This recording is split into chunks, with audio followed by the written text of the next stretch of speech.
जय हिंद प्यारे बच्चों, कैसे हो आप लोग? आई थिंक अच्छे होंगे, ठीक है ना। चलिए लास्ट टॉपिक, ईएमएफ और पोटेंशियल डिफरेंस में डिफरेंस। एक डिफरेंस मैंने आपको समझा दिया था। मेन डिफरेंस क्या था? मेन डिफरेंस आपने पढ़ लिया था इसका, मैक्सिमम पोटेंशियल डिफरेंस। पीडी मतलब पोटेंशियल डिफरेंस, पेन ड्राइव नहीं जिसमें तुम अच्छी अच्छी चीजें रखते हो, नहीं, क्या है मैक्सिमम पोटेंशियल डिफरेंस। और ये क्या था पहला difference? Only potential difference, PD नहीं, potential difference, maximum potential difference और ये ओनली पोटेंशियल डिफरेंस। उसी में मैंने आपको बताया था ये कब कर रहा होगा? When circuit CIRCUIT circuit is open. Circuit open है यानी कि तुम्हारा नाड़ा खुला हुआ है, ठीक है ना। इसमें क्या है? When circuit is closed. जब कैसा हो? सर्किट क्लोज हो यानी कि सब कुछ बंद है, तब क्या कहाँ क्या होगा? Potential difference. नेक्स्ट देखो बेटा, थर्ड पॉइंट, नेक्स्ट पॉइंट क्या बेटा? इसका क्या है? ये सोर्स है, ये क्या दे रहा है? Source of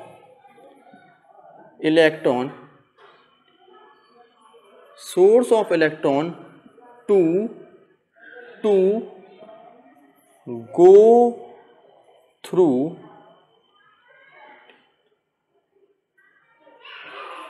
the circuit.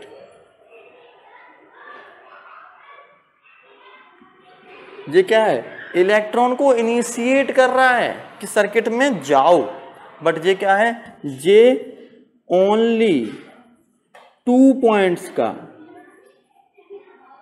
2 points, only 2 points potential difference. ये क्या है? ओनली 2 पॉइंट का पोटेंशियल डिफरेंस है। ये क्या होगा? नेक्स्ट देखो बेटा, इंडिपेंडेंट होगा। किससे इंडिपेंडेंट होगा? कि रेजिस्टेंस कितना है, इंडिपेंडेंट ऑन रेजिस्टेंस, क्योंकि सर्किट ओपन है तब काम कर रहा है, तो रेजिस्टेंस से क्या होगा? Independent on resistance. बट ये आपका रेजिस्टेंस इफेक्ट करेगा, depends on resistance in circuit. Circuit में रेजिस्टेंस पर डिपेंड कर रहा है, डिपेंड्स इन सर्किट। नेक्स्ट देखो लास्ट, ठीक है ना, लास्ट कर लेते हैं। लास्ट है बेटा, ये कहाँ काम करेगा? ये सेल पे काम करेगा, सेल ऑब्लिक बैटरी। ये सेल ऑब्लिक बैटरी पे काम कर रहा है और ये तुम्हारे पूरे सर्किट पे काम कर रहा है। वर्क ओनली मेजरमेंट है, यानी कि वर्क क्या? मेजरमेंट ही कर दूं मैं, मेजरमेंट एट एनी 2 पॉइंट्स। क्या है? ओनली 2 पॉइंट्स का मेजरमेंट है। अब समझ में आ गया आपको डिफरेंस उसमें। पोटेंशियल डिफरेंस कौन सा? मैक्सिमम, जब सर्किट ओपन हो। सोर्स क्या है? इलेक्ट्रॉन को धक्का मारा, source of electron to go through the circuit. Electron को सोर्स दे रहा है सर्किट जाने के लिए। इंडिपेंडेंट रेजिस्टेंस, रेजिस्टेंस पे कोई डिपेंडेंट नहीं क्योंकि सर्किट ओपन है और सेल और बैटरी में काम करता है। पोटेंशियल डिफरेंस भैया केवल 2 पॉइंट का पोटेंशियल डिफरेंस है। कब काम करेगा? सब सर्किट क्लोज होगा, 2 पॉइंट पर काम करेगा। डिपेंड्स करेगा रेजिस्टेंस पर, रेजिस्टेंस बढ़ाओगे तो डिपेंड करेगा, डाउ तो डिपेंड करेगा। और मेजरमेंट ऑफ यानी 2 पॉइंट की कुल ओनली मेजरमेंट है।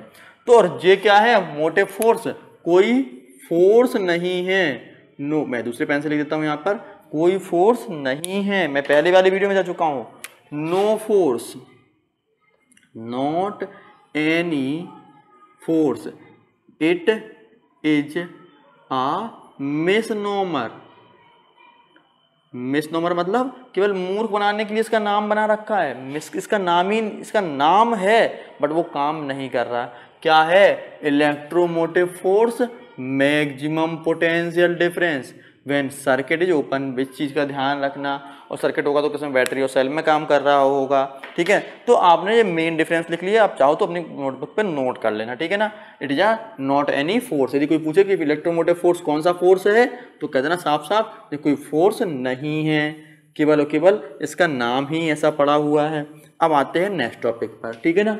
नेक्स्ट टॉपिक आते हैं, नेक्स्ट टॉपिक।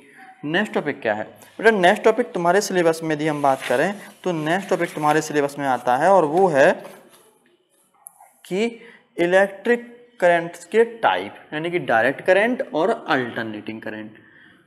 अब आते हैं डायरेक्ट करंट के, और तुम्हें एक चीज़ और बता देता हूँ, अब तक मैं बोर्ड साफ कर रहा हूँ, बोर्ड रफ कर रहा हूँ।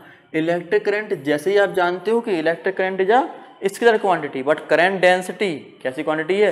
Vector quantity. ध्यान रखना, करंट डेंसिटी कभी बाढ़ आ जाए तो वो कैसी क्वांटिटी है?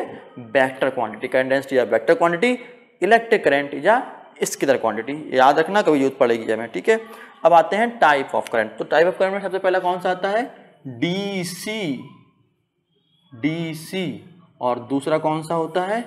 एसी मतलब एयर कंडीशन नहीं, एसी मीन्स अल्टरनेटिंग करंट, जिसमें करंट टू एंड फ्रो चल रहा है। यानी कि मतलब क्या है? करंट गया लौटा, गया लौटा, यानी कि गया लौटा, गया लौटा, गया लौटा, इस तरह जा रहा है लौट के आ रहा है, जा रहा है लौट के आ रहा है। इंडिया में 1 सेकंड में इसकी फ्रीक्वेंसी 50 होती है, याद रखना। और अमेरिका में, यूएसए में 60 होती है। बात समझ में आ गई ना? तो इंडिया में करंट की फ्रीक्वेंसी 50 हर्ट्ज और अमेरिका में 60 हर्ट्ज, यानी कि 1 सेकंड में इंडिया में एक इलेक्ट्रॉन अपने टू एंड फ्रो मोशन की बात करें तो 50 टाइम्स करता है, जबकि अमेरिका में 60 टाइम करता है। इंडिया में करंट जो आप देख रहे हैं उसको आप कौन सा बोल रहे हो? हमारे घरों में कौन सा करंट आता है? Alternating current. जबकि बैटरी में, इन्वर्टर में कौन सा करंट मिल रहा है? डायरेक्ट करंट मिल रहा है। अब आते हैं इनमें अंतर क्या होता है। डीसी मतलब direct current, AC means alternating current. Direct current में current in a specific direction में चलता जाता है, टाइम के साथ में चलता जाता है, यानी कि करंट आया और चला गया, ठीक है ना। डायरेक्ट में current in a specific direction चलता जाएगा। इलेक्ट्रॉन करंट नहीं, इलेक्ट्रॉन चले जाएंगे। कौन चले जाएगा? इलेक्ट्रॉन चलते जाते हैं, उन्हें लौट के आने से मतलब नहीं,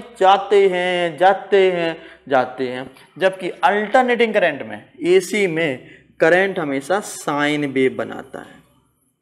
साइन वेव सुनिए ना आपने, साइन 0 की वैल्यू 0, साइन 90 1, साइन 180 कितना हुआ? देखो मैं बना के दिखा देता हूँ, ऐसी क्या बात है। यदि मैं साइन वेव की बात करूँ तो साइन की वैल्यू 0 से 90 तक बढ़ती है और जी कितनी होती है? 1। फिर 90 से कंटिन्यू 180 पे जाने पर फिर 0 हो जाती है। किस क्वाड्रेंट में लाई कर जाती है? सेकंड क्वाड्रेंट में। आधा करो, यही तो होता है ना। तो जब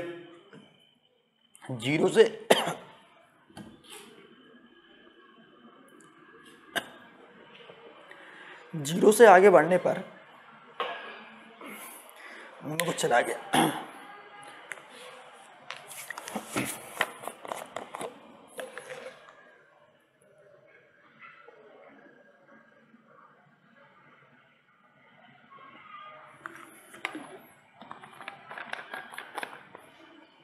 0 से आगे बढ़ने पर 90 डिग्री तक कंटिन्यू बढ़ती है, फिर 90 डिग्री से कम बढ़ने पर 90 से 180 पर फिर 0 आ जाती है। अब 180 से कहाँ जाएंगे? 270। तो 0 to 90 ये हो गया, ये कितना हो गया?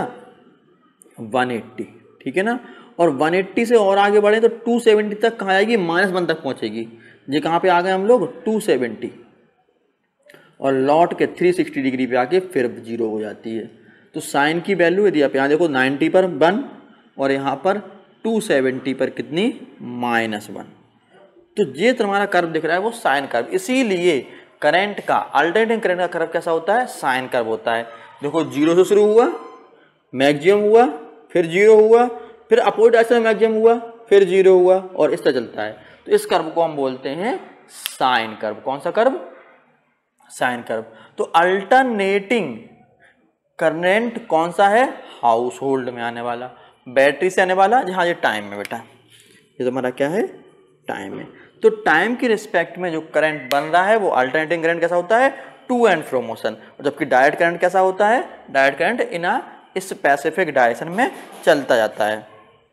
तो electron always flow in a same fix direction is a direct current, but electron flow to and fro यानी कि back and forth, back and आगे, पीछे आए फिर आगे आए, फिर पीछे आए फिर आगे आए, इस वाले को electron flow back and forth, ठीक है ना, to and fro motion, to and fro motion में हो तो इसे हम क्या बोलेंगे, इसे हम बोलेंगे अल्टरनेटिंग करंट। और अल्टरनेटिंग करंट कैसा होता है, हमेशा साइन कर्व को फॉलो करता है, हमेशा कैसे करता है, साइन कर्व को फॉलो करता है। इतना पता लग गया। अब नेक्स्ट, मेटल किसे कहते हैं, याद है, जिसमें फ्री इलेक्ट्रॉन होते हैं। नॉन मेटल किसे कहते हैं, जिसमें फ्री इलेक्ट्रॉन होते ही नहीं है ना।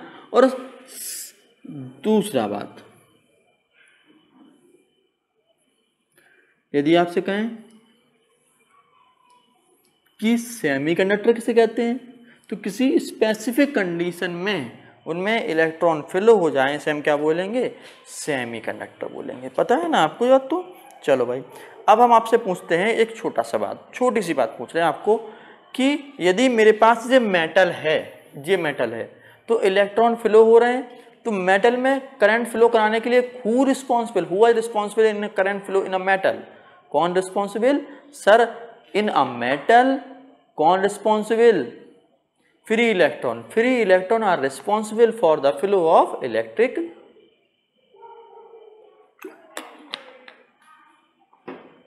करंट। यानी कि यदि हम बात करें आपसे कि मेटल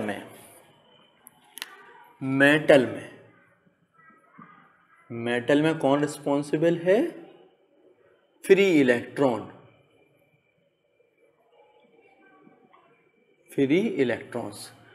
रिस्पॉन्सिबल है किसके लिए, free electrons are responsible for flow of electric current, ठीक है ना।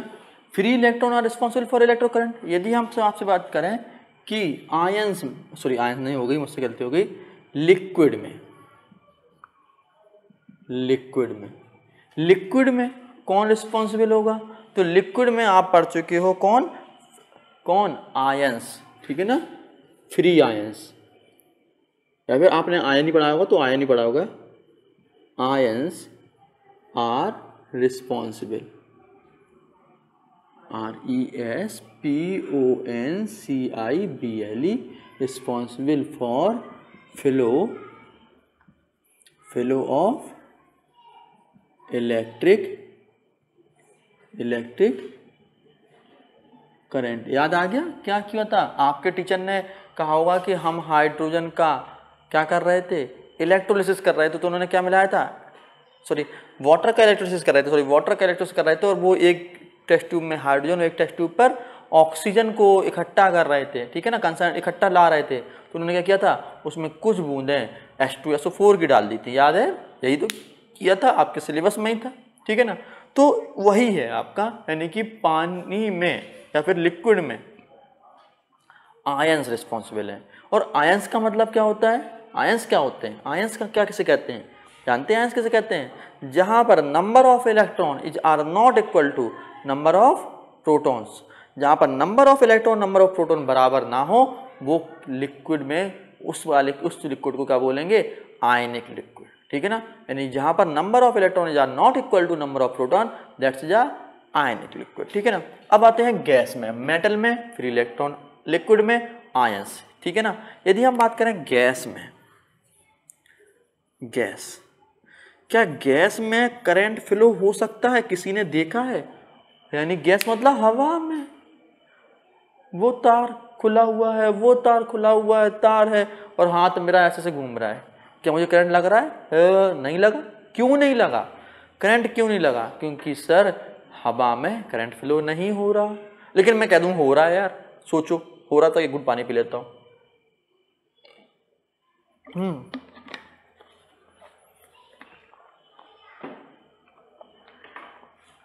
गैस में करंट फ्लो हो रहा है। अब मैं आप कह दूं, आप कह रहे नहीं हो रहा, और मैं एग्जांपल दे दूं, किसी ने थंडर इफेक्ट देखा है, थंडर गिरता है, क्या हुआ है थंडर में? थंडर लाइटिंग देखी कि गिरती हुई? क्या होता है? आपने देखा ताजमहल देखा होगा, आपने कहीं पर भी कोई चीज़ देखी होगी, वहाँ पर एक कंडक्टर, एक वायर लगा है जो अर्थ पर ग्राउंडेड हो रहा है। क्यों लगाया? क्योंकि थंडर इफेक्ट गिरेगा तो वो क्या करेगा, वो सीधा सीधा ग्राउंडिंग हो जाएगा। यानी कि हवा में भी तो लाइट में भी करंट फ्लो हो गया यार, यानी कि गैस में भी करंट फ्लो हो गया, ठीक है ना। तो गैस में करंट फ्लो कराने के लिए कौन रिस्पॉन्सिबल? गैस में भी पॉजिटिव आयंस, कौन आयंस बेटा? पॉजिटिव आयंस, गैस में भी positive ions and free electron carry current, ठीक है ना। मैं लिख देता हूं इसमें, गैस में भी कैसे? Positive ions and free electron carry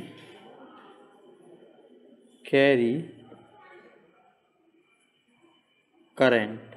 अब गैस में भी positive ion and free electron carry current, तो भाई गैस में हमें तो करंट कभी लगा नहीं।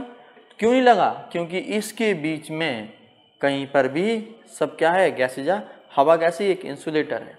तो क्या हम हवा को कभी भी कंडक्टर बना सकते हैं? हाँ, गैस में इलेक्ट्रॉन कब बहेंगे? Gas carry electric current only when it is ionized, यानी गैस कैन बी, ठीक है। गैस में कब हो सकता है इलेक्ट्रिक करंट? मैं लिख रहा हूं, ध्यान रखना। गैस कैरी, मैं यहां पे स्टार बना के लिख रहा हूं, gas carry electric current when it is ionized।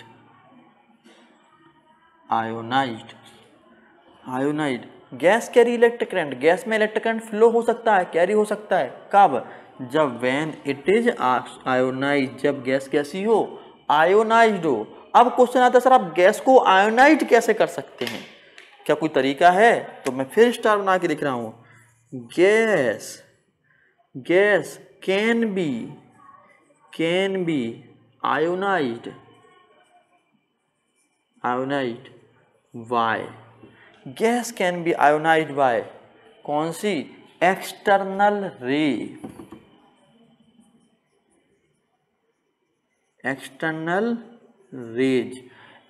रे डालने पर, यानी कि मैं यहां पर रे, कौन सी रे डाल दूं? इस पूरे कमरे में मैं आपकी एक्सरे डाल दूं, और एक्सरे डालने पर भी क्या हो जाएगा? करंट पूरे कमरे में फैल जाएगा। बात समझ में आ गई ना। तो gas can be ionized bye external रे। एक चीज और भी जो अब क्वेश्चन आता है कि सर बादलों के और अर्थ के बीच में एक्सटर्नल रे कौन डालता है, कैसे गैस फ्लो हो जाती है?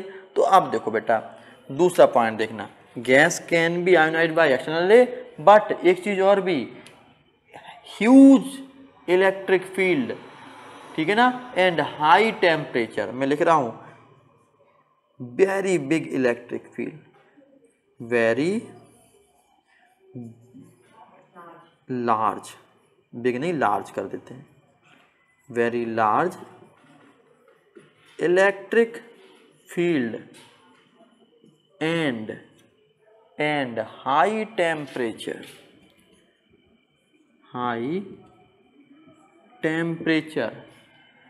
very large electric field and high temperature can ionized gas, यानी गैस को आयोनाइज कब कर सकते हैं? इलेक्ट्रिक फील्ड पर। यानी क्या हुआ? जब फ्रिक्शन हुआ होगा बादलों में बहुत तेज, जब फ्रिक्शन हुआ तो वहां पर चार्ज इकट्ठा हो गया।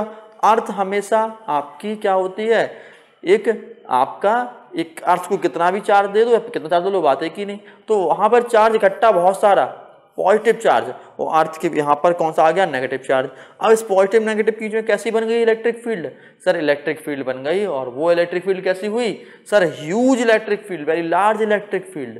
और उस इलेक्ट्रिक फील्ड की वजह से क्या हुआ? जो चार्ज है, जो बादलों में ह्यूज फ्रिक्शन से चार्ज बनाता है, वो कैसे कर गया, फ्लो कर गया कहाँ की तरफ, अर्थ की तरफ। बात समझ में आ गई ना। तो आयोनाइज्ड गैस हो सकती है, गैस में positive ion and free electron carry क्या current. Gas carry electric current when it is ionized. जब गैस में आयोनाइज्ड हो तब उसमें इलेक्ट्रिक करंट फ्लो हो सकता है। अब आते हैं गैस को आयोनाइड कैसे कर सकते हैं। तो gas can be ionized by external ray और very large electric field and high temperature can also ionized gas. ये बात मैंने आपको स्पेशल बताई है, आपको किसी बुक में नहीं मिलेगी, कोई टीचर नहीं बताएगा। चीज आपको याद इसीलिए रखना है कि ये दोनों चीजें पता है, फ्री इलेक्ट्रॉन पता है सबको, आयन पता है। क्या गैस में भी करंट फ्लो हो सकता है, थंडर इफेक्ट इसका बेस्ट एग्जांपल है, ठीक है ना। चलिए भाई, अब आते हैं नेक्स्ट पर। नेक्स्ट आपका टॉपिक है ओम्स लॉ। ओम्स लॉ आपको खुद प्रिपेयर करना है। ओम्स लॉ कौन सा है भैया, ओम्स लॉ वही है जो अपने 10th में पढ़ाता है। ओम्स लॉ, ओम्स लॉ आपका था बेटा जब किसी भी वायर का, ठीक है ना, जब किसी भी वायर की एक्सटर्नल कंडीशन रिमेन अनचेंज, यानी कि प्रेशर, टेम्परेचर, लेंथ वगैरह कुछ चेंज नहीं करेंगे, तो उसके किसी 2 पॉइंट का, किसी वायर के 2 पॉइंट का पोटेंशियल डिफरेंस उनमें बहने वाले करंट के डायरेक्टली प्रोपोर्शनल होता है। यही कहा था ओम्स ने, कि यानी कि एक वायर है, उसकी physical condition are remain unchanged. एक वायर की फिजिकल कंडीशन चेंज कभी नहीं करनी। यदि हम किसी वायर की फिजिकल कंडीशन चेंज नहीं कर रहे हैं तो उसके 2 टर्मिनल, कोई तो मर्जी हो, किसी 2 टर्मिनल के बीच का क्या पोटेंशियल डिफरेंस, इन 2 अंगूठे यानी कि हमने कनेक्ट कर दिया, यहाँ का पोटेंशियल डिफरेंस 2 टर्मिनल, इन 2 टर्मिनल के बीच का potential difference directly proportional to current flowing. जिसमें करंट फ्लो हो रहा है उसके डायरेक्टली प्रोपोर्शनल होता है। ये आपने पढ़ा था ओम्स लॉ। इस बार हमें ओम्स लॉ तो पढ़ना ही पढ़ना है, इसको डिटेल में पढ़ना है।